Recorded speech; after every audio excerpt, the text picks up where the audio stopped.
கர்த்தருடைய பரிசுத்த நாமத்திற்கு மகிமை உண்டாவதாக. இன்றைய நாளிலே ஆதியாகமம் 48ஆம் அதிகாரம் 1 முதல் 22 வசனங்களில் இருந்து சந்ததிகளை காணும் ஆசிர்வாதம் என்ற வார்த்தை கொண்டு தியானிக்க போகிறோம். இந்த அதிகாரத்தில் என்ன வேத வார்த்தை உள்ளது என்பதை சுருக்கமாக காண்போம். யோசேப்பிடம் உம்முடைய தகப்பனாருக்கு வருத்தமாய் இருக்கிறது என்று சொல்லப்பட்டது. அப்பொழுது யோசேப்பு தம் 2 குமாரராகிய மனாசேயையும் எப்ராஹிமையும் தன்னோடு அழைத்து கொண்டு போனான். உம்முடைய குமாரனாகிய யோசேப்பு வந்திருக்கிறான் என்று யாக்கோபுக்கு அறிவிக்கப்பட்டது. அவன் தன்னை திடப்படுத்தி கொண்டு கட்டிலின் மேல் உட்கார்ந்தான். பின்பு யோசேப்பின் குமாரரை பார்த்து, இவர்கள் யார் என்று கேட்டான். யோசேப்பு தன் தகப்பனை நோக்கி, இவர்கள் இவ்விடத்தில் தேவன் அருளின என் குமாரர் என்றான். அப்பொழுது அவன், நான் அவர்களை ஆசிர்வதிக்கும்படி என் கிட்டே கொண்டு வாரும் என்றான். யாக்கோபு யோசேப்பை நோக்கி, நான் உன் முகத்தை காண்பேன் என்று நினைக்கவில்லை, ஆனாலும் இதோ உன் சந்ததிகளை காணும்படிக்கு கர்த்தர் கிருபை செய்தார் என்றான்.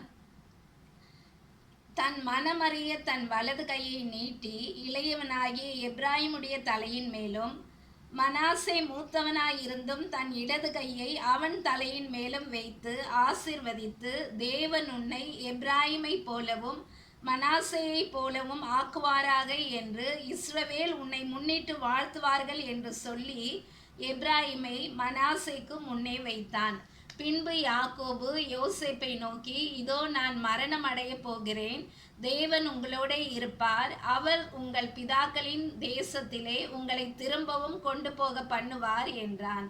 ஆம் பிரியமானவர்களே, இந்த அதிகாரத்தில் நாம் பார்க்கும் பொழுது யாக்கோபு யோசேப்பை பார்ப்பேன், உன் முகத்தை பார்ப்பேன் காண்பேன் என்று நான் நினைக்கவில்லை, ஆனாலும் இதோ உம்முடைய சந்ததியை காணும்படி தேவன் அருள் செய்தார் என்று சொல்லுகிறான்.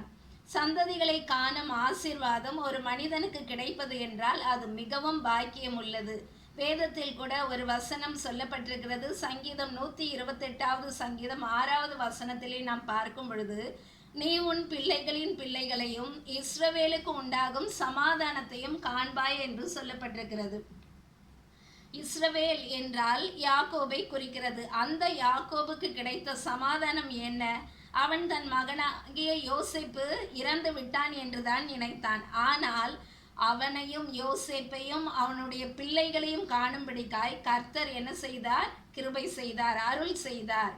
அப்படிப்பட்ட பாக்கியத்தை யார் பெற்றுக்கொண்டார் என்றால் யாக்கோபு பெற்றுக்கொண்டான். அதனால்தான் யாக்கோபினுடைய பெயர் என்ன செய்யப்பட்டது?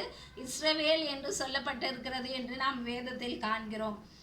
யாக்கோபுக்கு இந்த மேன்மை எப்படி கிடைத்தது என்றால், அவன் ஒரு சிறு காரியமாக இருந்தாலும் அவன் தேவனை கேட்காமல் எதையும் செய்ய மாட்டான்.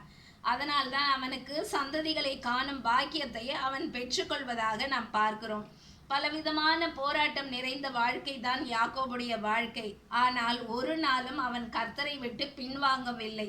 எந்த நிலையில் இருந்தாலும் கர்த்தர் எனக்கு கொடுத்ததை நிறைவேற்றி முடிப்பார் என்ற வைராக்கியம் அவனுக்குள்ளாய் இருந்ததினால்தான் அந்த மேன்மையான பாக்கியத்தை பெற்றுக்கொள்கிறான். ஏனென்றால் ஒரு நாள் பிறப்பதை மனிதன் அறியான். நேற்று இருந்தவர்கள் இன்று இல்லை. இப்படித்தான் மனிதனுடைய வாழ்க்கை புல்லுக்கும் பூவுக்கும் சமானமாய் வாழ்ந்து கொண்டிருக்கிறோம். நாம் ஒரு நாள் வாழ்கிறோமோ இல்லை 100 வருடம் வாழ்கிறோமோ அது முக்கியமல்ல.